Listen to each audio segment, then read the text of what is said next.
Unjuk rasa menolak tunjangan fantastis anggota DPR berujung tragedi.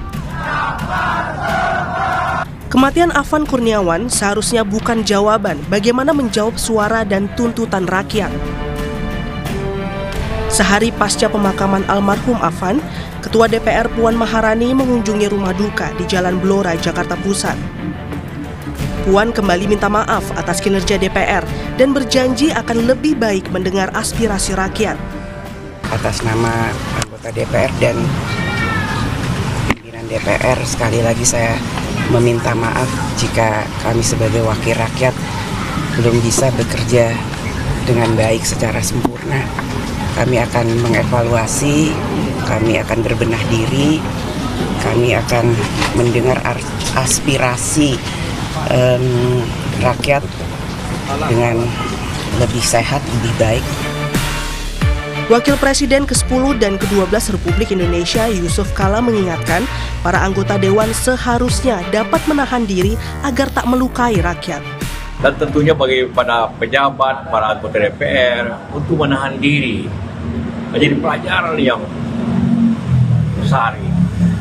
Jangan bicara asal-asal dan jangan menghina masyarakat juga.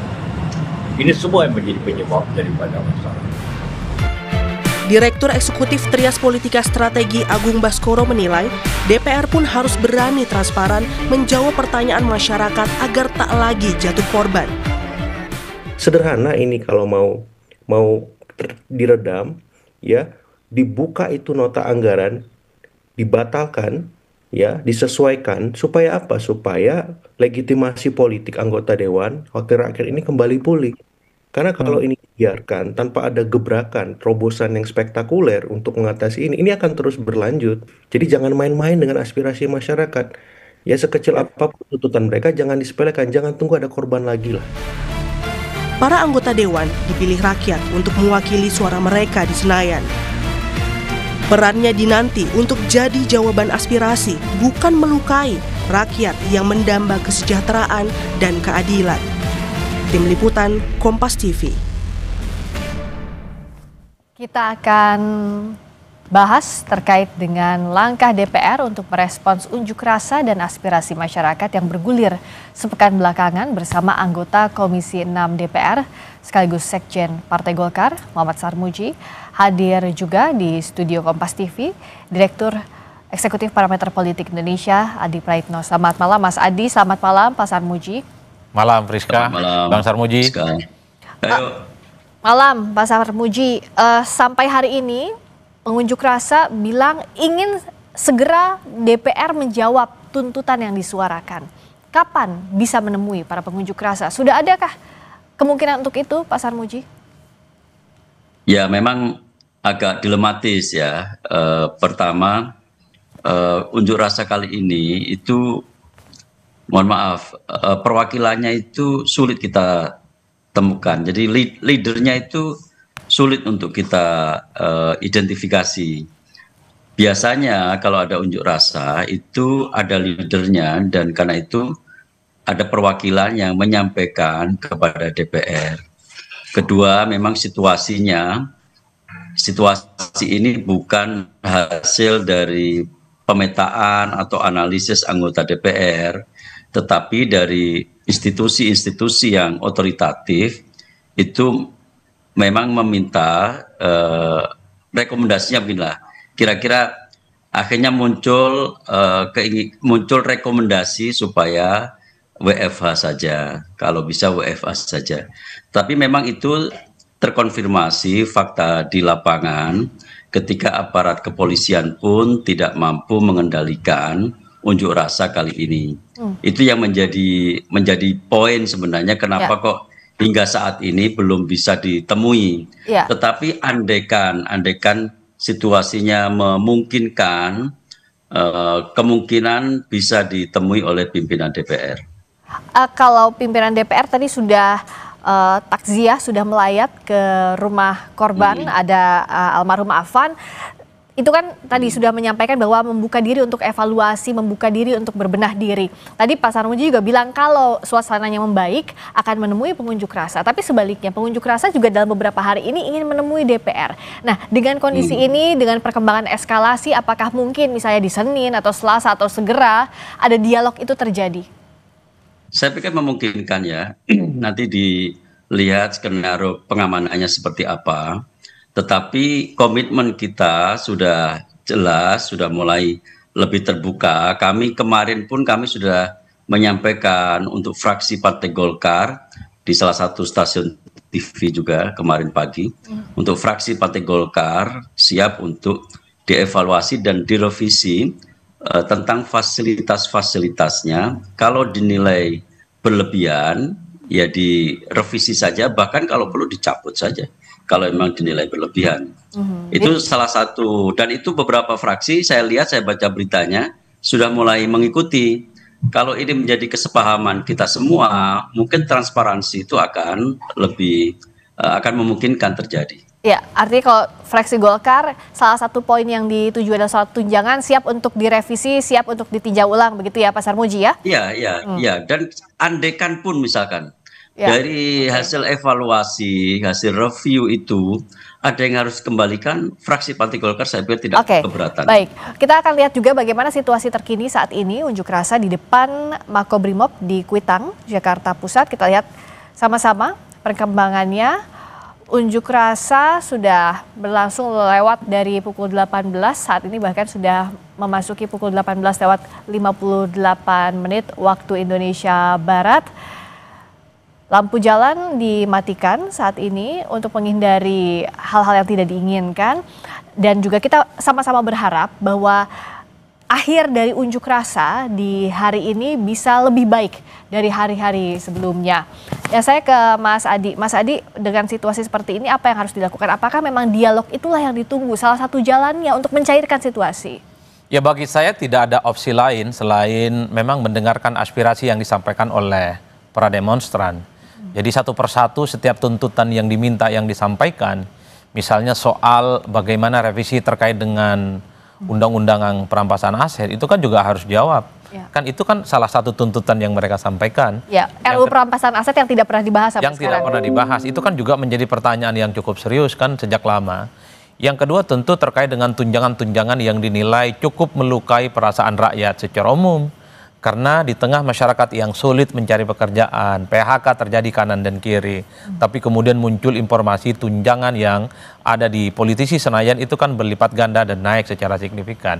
Inilah yang saya kira memang satu-satunya cara bagaimana berdamai dengan kelompok-kelompok aktivis dan kelompok-kelompok para demonstran supaya keinginan-keinginan mereka itu memang terakomodasi. Ya. Tentu tidak mudah bagi kawan-kawan anggota dewan karena mereka ini dalam banyak hal pastinya punya pertimbangan-pertimbangan politik yang pastinya perlu koordinasi dengan fraksi-fraksi yang lain. Tapi kalau kita melihat expose dan resultante bagaimana protes publik ini kan hampir tiap hari terus luar biasa jumlahnya dan tuntutannya itu saja, ya bagi saya memang tak ada pilihan lagi, harus berkompromi dengan mereka. Nah, yang ketiga, Friska, bagi saya secara prinsip ini kan menjadi guidance, semacam petunjuk bahwa kawan-kawan DPR besok-besok harus menjaga perkataan dan perilaku politiknya. Jangan sampai melukai perasaan rakyat, jangan terkesan kalau ada protes itu misalnya diolok-olok dengan kata-kata yang kasar, direndahkan dan seterusnya dan seterusnya. Pertanyaannya adalah apa yang kemudian membuat para demonstran kelompok aktivis yang sampai saat ini misalnya konsisten, mereka itu terus memperjuangkan aspirasi mereka, merasa terlukai dengan statement-statement elit itu. Bukankah elit dan pejabat publik itu mestinya kupingnya itu tebal? Jadi sekalipun ada protes, resistensi dan kritik apapun, ya mestinya harus sabar menghadapi itu. Dan diterima ya, bukan justru resisten terhadap kritik yang disampaikan publik. Betul, itu yang saya kira ada paradoks yang kita hadapi, rakyatnya susah, DPR-nya joget-joget. Nah, jangan sampai jangan ini sampai gitu lagi. Dievaluasi. Kita apakah ini mungkin dilakukan evaluasi menyeluruh ya, tidak hanya soal tunjangan tadi, soal RUU perampasan aset yang dianggap mandek, Pak Sarmuji, mungkinkah ini jadi jalan untuk membahas itu semua sesaat lagi di Sapa Indonesia Malam.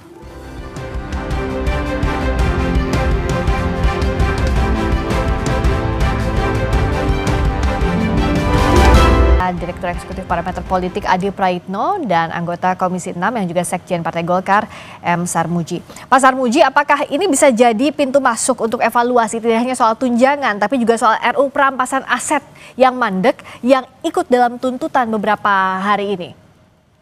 Ya, saya pikir ini secara menyeluruh ini momentum untuk melakukan refleksi ya. Merefleksikan apa yang sebenarnya menjadi keinginan rakyat di DPR. Saya juga sepakat bukan hanya soal tunjangannya, tetapi rakyat itu sebenarnya menuntut ada kepatutan diri dari anggota DPR. Ya, ada empati ya. Kadang-kadang ada hal yang tidak patut memang dilakukan atau diucapkan atau ditampilkan dalam kehidupan sehari-hari. Ini kan antara wakil rakyat dan rakyat yang diwakili menjadi kelihatannya terlalu jauh jaraknya, sehingga rakyat kemudian marah, ada perasaan tidak terwakili melalui wakil-wakilnya. Karena itu ini merupakan momentum dan saya sudah tegaskan fraksi Partai Golkar untuk berpegang pada ukuran kepatutan diri dalam berkata, dalam bersikap, dalam berpenampilan, dalam berperilaku. Dan tadi saya ingin tegaskan sekali lagi, soal tunjangan, kalau memang nanti harus direvisi, direview ternyata memang ada kelebihan yang dinyatakan hasil review itu, kami pun siap untuk mengembalikan. Yang kedua, tentang soal kinerja, saya pikir kinerja secara umum itu harus diperbaiki, ya nanti akan kita cari cara bagaimana kinerjanya itu diperbaiki, apa yang urgen harus kita tetapkan. Ya, harus dikerjakan, yang salah satunya juga tadi tuntutannya RUU perampasan aset, kalau tunjangan sudah dijawab, termasuk kepatutan diri. Mas Adiso, dalam waktu singkat ini, apa yang harus dilakukan dalam waktu cepat segera agar eskalasinya semakin kondusif? Ya harus ada garansi, semacam jaminan bahwa apa yang dituntut dan disampaikan oleh kawan-kawan aktivis, kemudian kawan-kawan demonstran itu diimplementasikan, bukan hanya didengarkan dan bukan hanya ditampung. Karena selama ini kan kita sering mendengarkan bagaimana pejabat-pejabat publik, elit-elit termasuk anggota dewan, kalau ada demo, ada protes, nanti kita tampung, nanti kita akan suarakan.